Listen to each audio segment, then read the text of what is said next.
আজি বহুত ভাল লাগিছে অসমীয়া সাহিত্যৰ কাৰণে এটা ডাঙৰ কাম হ'ল। এই কথাটো শুনি আছিলোঁ, বিভিন্ন মাধ্যমত গম পাই আছিলোঁ আজি মই দেখিলোঁ যে এই ঘটনাটো সঁচাকৈ সংঘটিত হ'ল।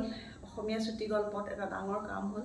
ডক্টৰ স্বাতী কিৰণ যি বিভিন্ন সময়ত সাহিত্যৰ বিভিন্ন দিশত কাম কৰি আছে, তেওঁ অসমীয়া চুটিগল্প বেজবৰুৱাৰ পৰা সাম্প্ৰতিকলৈ বুলি দুটা খণ্ডত অসমীয়া গল্পকাৰৰ গল্পসমূহৰ খুব ভাল আলোচনা আগবঢ়াইছে আৰু এই আলোচনাবোৰ বিভিন্নজন লেখকে কৰিছে, তেওঁ সম্পাদনা কৰিছে আৰু তেওঁৰ লগত দুজন সহযোগী সম্পাদকো আছে। গতিকে মই ভাবোঁ এইটোৱে অসমীয়া সাহিত্যৰ এটা বহুত উল্লেখনীয় কাম আৰু এইখিনি বহুত প্ৰয়োজনো আছিলে, গৱেষণাৰ কাৰণে প্ৰয়োজন আছিলে, গল্পখিনি মূল্যায়ন কৰাৰ প্ৰয়োজন আছিলে।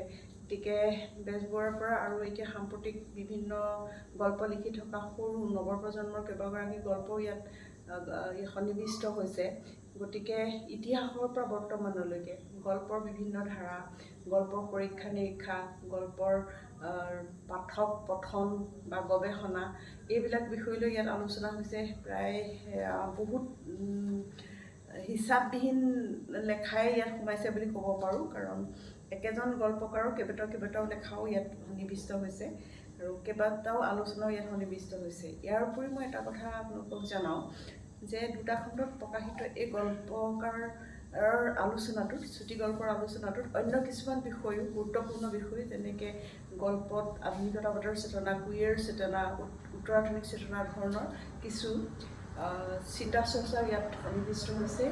এইখিনি সন্নিৱিষ্ট কৰি এই দুটা খণ্ডক ডক্টৰ স্বাতী কিৰণে এক বেলেগ ধৰণৰ মূল্যায়ন কৰিলে আৰু তেওঁ ইয়াক গভীৰতা প্ৰদান কৰিলে। গতিকে স্বাতী কিৰণলৈ বহুত শুভেচ্ছা আৰু মই অসমীয়া পাঠকসকলক জ্ঞাতাৰ্থে জনাওঁ যে এই কিতাপ দুখন আপোনালোকে সংগ্ৰহ কৰক, পঢ়ক আৰু এই যিটো কাম কৰিছে এই কামটোৰ প্ৰতি উৎসাহ উদ্দীপনা যিখিনি প্ৰয়োজন সেইখিনি তেওঁক দিয়ক আৰু আমি অশেষ এগৰাকী সাহিত্যৰ নতুন চিন্তাৰ মানুহ হিচাপে আমি তেখেতক বহুত শুভেচ্ছা জ্ঞাপন কৰিছোঁ আৰু তেখেতক আচলতে এই মুহূৰ্তত আমি কৃতজ্ঞহে হৈছোঁ যে এই ডাঙৰ কাম এটা, গধুৰ আৰু গভীৰ কাম এটা তেওঁ কম সময়ৰ ভিতৰতে সম্পাদনা কৰি উলিয়ালে আৰু তেওঁ দুগৰাকী সহযোগী সম্পাদকলৈও আমাৰ অপৰন্ত শুভেচ্ছা প্ৰকাশকলৈও। আপোনালোকে যদি এই দুখন কিতাপক মৰম দিয়ে, স্নেহ দিয়ে, আদৰ কৰে, তেতিয়াহ'লে তেওঁৰ এই শ্ৰম